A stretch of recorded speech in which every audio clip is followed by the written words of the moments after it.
GST portal Bharat में business चलाने वालों के लिए ये कितना जरूरी है हम सब जानते हैं। लेकिन ईमानदारी से बताइए, क्या ये कभी-कभी एक भूल भुलैया जैसा नहीं लगता? मतलब हर क्लिक पर एक नई एरर स्क्रीन। ये वाकई में परेशान करने वाला हो सकता है।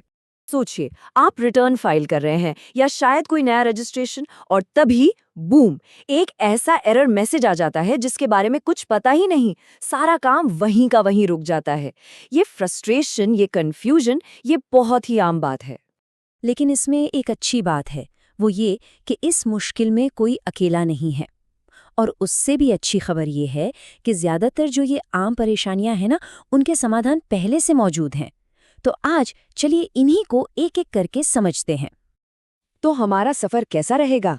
हम सबसे पहले रजिस्ट्रेशन की बात करेंगे, फिर देखेंगे कि मंथली रिटर्न्स में क्या मुश्किलें आती हैं, उसके बाद पेमेंट्स और रिफंड्स को मैनेज करने के तरीके समझेंगे, और आखिर में इस पोर्टल को पूरे आत्मविश्वास के साथ कैसे इस्तेमाल करें, इस पर भी बात करेंगे।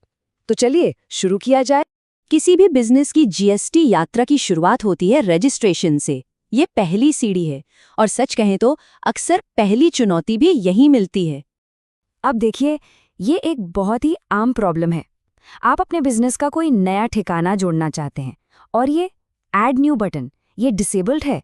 आप सब कुछ चेक कर लेते हैं, सब सही लगता है, फिर भी आगे नहीं बढ़ पाते। ये बहुत कंफ्यूजिंग हो सकता है ना? पर इसका जो हल है ना, वो इतना आसान है कि सुनकर हैरानी होगी।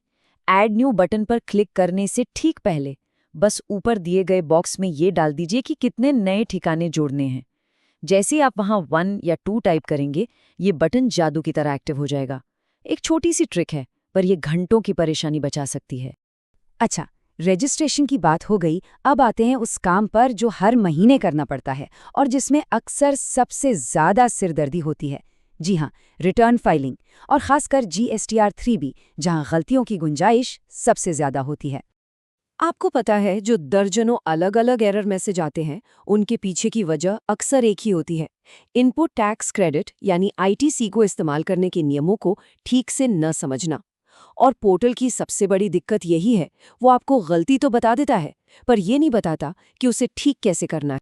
तो ये जो टेबल आप देख रहे हैं, ये उस सारी कन्फ्यूजन को खत्म कर देगी। इसे अपनी ITC चीट शीट ही समझ लीजिए। नियम बहुत सीधा है। सबसे पहले IGST क्रेडिट को IGST की देनदारी के लिए इस्तेमाल करना है। अगर कुछ बच जाए तो उसे CGST और फिर SGST के लिए। और हाँ, एक बात हमेशा याद रखनी है, CGST और SGST क्रेडिट को एक दूसरे के लिए कभी इस्तेमाल नहीं किया जा सकता। बस ये टेबल ध्यान में रखिए, आपका काम बहुत आसान हो जाएगा। चलिए, अब आते हैं सबसे जरूरी हिस्से पर, यानी पैसे की बात पर। पेमेंट्स और रिफंड्स। यहाँ सबसे बड़ी उलझन तब होती है जब हम अपना एप्लीकेशन स्टेटस देखते हैं। स्टेटस में कुछ ऐसे शब्द लिखे होते हैं जिनका मतलब भी समझ नहीं आता। जैसे एक शब्द है SCN, इसका पूरा मतलब है शो कॉज नोटिस। अब ये नाम सुनकर थोड़ा डर लग सकता है, पर डरने वाली कोई बात नहीं है। इसका सीधा साधा मतलब है कि टैक्स ऑफिसर को आपके एप्लीकेशन के बारे में थोड़ी और जानकारी चाहिए, बस। SCN का मतलब समझ लेने से ये 2 स्टेटस जो एक जैसे लगते हैं, इनका फर्क बिल्कुल साफ हो जाता है।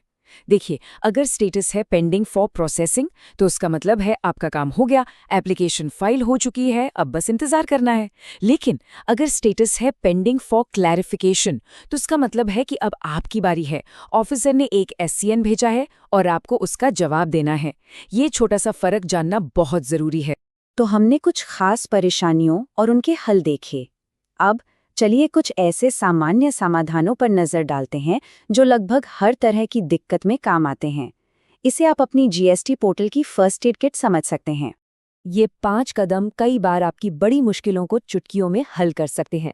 कभी-कभी तो सिर्फ ब्राउजर की कैश और हिस्ट्री क्लियर करने से ही बात बन जाती है, या फिर अपना डिजिटल सिग्नेचर सर्टिफिकेट यानी DSC उसे री-रजिस्टर करके देख लीजिए। और हाँ, ये हमेशा पक्का करें कि कोई भी जरूरी जानकारी वाला कॉलम खाली न छूटा हो। और अगर इन सब के बाद भी बात ना बने, तो अपने ज्यूरिसडिक्शनल ऑफिसर या हेल्प डेस्क से संपर्क करने में बिल्कुल भी झिझकना नहीं चाहिए।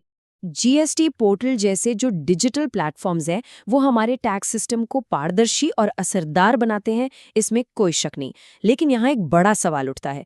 एक तरफ एक मजबूत सिक्योर सिस्टम हो और दूसरी तरफ एक आसान यूजर फ्रेंडली अनुभव। इन दोनों के बीच सही संतुलन कैसे बनाया जाए, ये सिर्फ जीएसटी पोर्टल की ही नहीं बल्कि डिजिटल गवर्नेंस के भविष्य की सबसे बड़ी चुनौती है। इस पर सोचना वाकई जरूरी है।